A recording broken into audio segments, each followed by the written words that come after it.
Hello everyone, welcome to our channel আমাদের প্রতিদিন। আজকে আপনাদের সাথে ডুমুরের রেসিপি শেয়ার করব। আমি একদিন ভিডিওতে দিয়েছিলাম ফেসবুকে, একজন আমাকে কমেন্ট করেছিলেন ওনার ডুমুরের রেসিপি চাই। তো তখন আমি রিসেন্টলি দেওয়া হয়নি, অ্যাভেলেবেলও তো থাকা দরকার, আর এটা খুব দুষ্প্রাপ্য একটা জিনিস, সহজে পাওয়াও যায় না। খেতে যতটা ভালো ঠিক ততটাই কিন্তু পাওয়া দুষ্কর। তো যাই হোক, পাওয়া গেছে, আর খুব ভালো কোয়ালিটিরই ছিল এগুলো, একদম কচি নরম। অনেকগুলো এনে দিয়েছিল আমার শাশুড়ি মা, পুরো ভালো করে পরিষ্কার করে সময় নিয়ে 1-1.5 ঘন্টা সময় লেগেছিল পরিষ্কার করতে। পরিষ্কার করার পর ভালো করে চটকে চটকে জল দিয়ে ধুয়ে নিতে হবে, তাতে করে ভেতরের যে বীজগুলো থাকে ওগুলোও বেরিয়ে যাবে।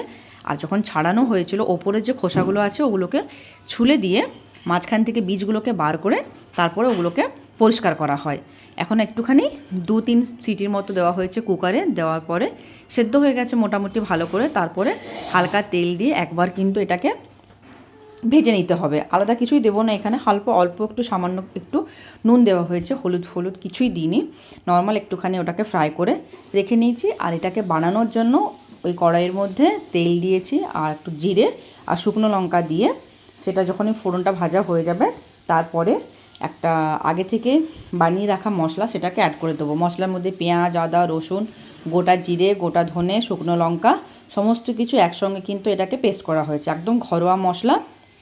আলাদা করে যদি আপনাদের কাছে না থাকে আপনারা পাউডারও ইউজ করতে পারেন, পেঁয়াজ আদা রসুনের পেস্টও ইউজ করতে পারেন, বা যেরকম চান আপনারা সেরকম মশলা আপনারা এখানে দিতে পারেন। মশলাটাকে দেওয়ার পরে কিছুক্ষণ আনানোর পরে এখানে হলুদ অ্যাড করব, আর আলাদা করে তো কিছু অ্যাড করার নেই কারণ বাকি সমস্ত জিনিস এটার মধ্যেই ছিল। পরে করে মশলাটাকে কিছুক্ষণ ভেজে নেওয়ার পরে আমি 2টো টমেটো এখানে অ্যাড করেছি। টমেটোগুলো মিডিয়াম সাইজের ছিল, আর টমেটো দিলে কি হয়, গ্রেভিটাও ভালো হয়, টেস্টও একটা অনেকটাই চেঞ্জ আসে। আর যারা ঝাল খেতে পছন্দ করেন তারা আবার বেশি করে ঝাল অ্যাড করতে পারেন, সেটা শুকনো লঙ্কা হোক কাঁচা লঙ্কা হোক, যেটা আপনাদের ইচ্ছে। এবারে ভালো করে মশলাটাকে বেশ কিছুক্ষণ সময় নিয়ে কষিয়ে নিতে হবে।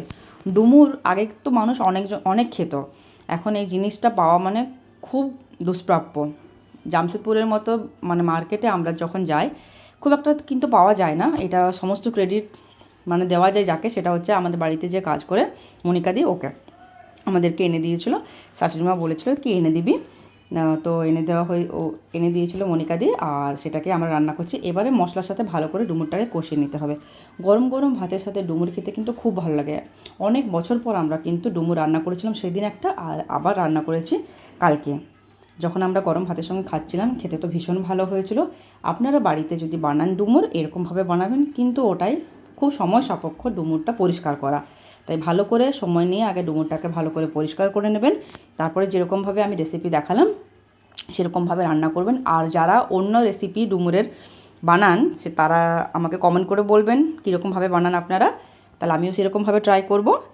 আর এখানে একটুখানি জল দিয়েছি যাতে মশলার সাথে ডুমুরটা ভালোভাবে মিশে আর একটুখানি যেন মাখা মাখা হয়ে যায়। জলটা দেওয়ার পরে ঢাকাও দিয়ে দিয়েছিলাম, এখন ঢাকাটা তুলে নিয়েছি। এটা ছিল ফাইনাল।